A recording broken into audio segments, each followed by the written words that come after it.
Bismillahirrohmanirrohim. Assalamualaikum warahmatullahi wabarakatuh. Pernahkah sahabat merasa dunia ini seperti pasar malam yang sangat ramai?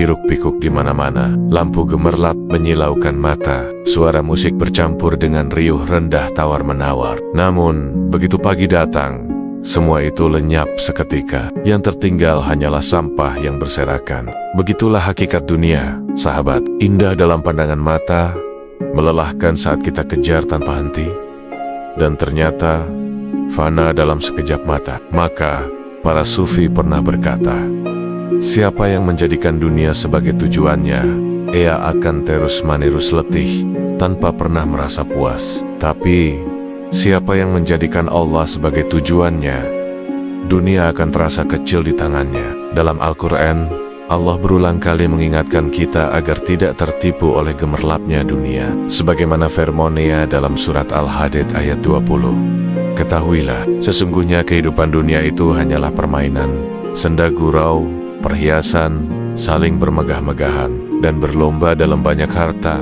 serta anak. Ayat ini adalah fondasi dari konsep zuhud. Dunia ini, kata Allah, hanyalah laibun walahwun, permainan dan senda gurau, seperti bayangan yang terus bergerak, tidak pernah diam, tidak pernah tetap. Allah juga menegaskan dalam surat An-Nahl ayat 96, apa yang ada di sisimu akan lenyap, dan apa yang ada di sisi Allah adalah kekal. Inilah inti dari zuhud, memalingkan hati kita dari yang fana untuk fokus kepada yang kekal. Lalu bagaimana Rasulullah mencontohkannya? Beliau bersabda, zuhudlah terhadap dunia, niscaya Allah akan mencintaimu, dan zuhudlah terhadap apa yang ada di tangan manusia, niscaya manusia akan mencintaimu. Hadis riwayat Ibnu Majah. Penting untuk dipahami, zuhud itu bukan berarti kita harus meninggalkan dunia sepenuhnya, bukan berarti harus miskin atau berpakaian compang-camping.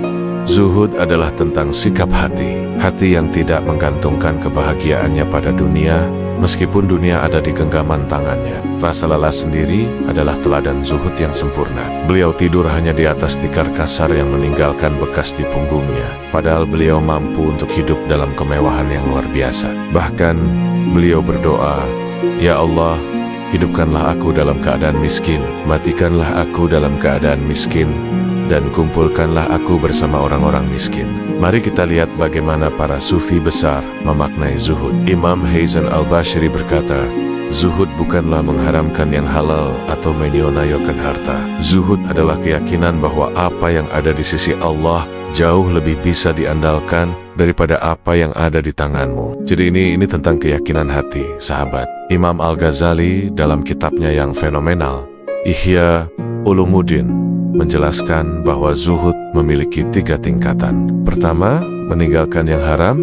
Ini adalah zuhudnya orang awam, tingkatan paling dasar. Kedua, meninggalkan hal-hal halal yang berlebihan. Ini adalah zuhudnya orang-orang saleh. Dan yang tertinggi, ketiga, meninggalkan segala sesuatu yang menyibukkan hati dari mengingat Allah. Inilah zuhudnya para arif billah, orang-orang yang telah mengenal Allah.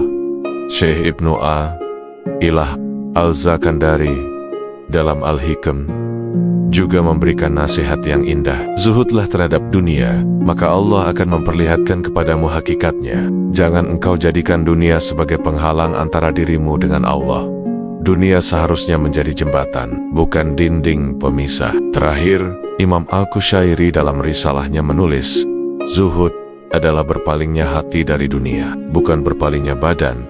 Beliau menekankan, banyak orang yang penampilannya tampak sederhana, tapi hatinya penuh dengan ambisi duniawi. Itu bukanlah zuhud. Zuhud sejati adalah hati yang merdeka dari belenggu dunia. Semoga Allah membimbing hati kita untuk memahami hakikat zuhud dan mengamalkannya dalam kehidupan kita sehari-hari. Dukung terus channel ini dengan like, share, dan subscribe. Mari kita niatkan semua ini sebagai ibadah agar Allah ridha, dan semoga menjadi amal jariah yang diterima untuk kita semua. Amin ya rabbal alamin.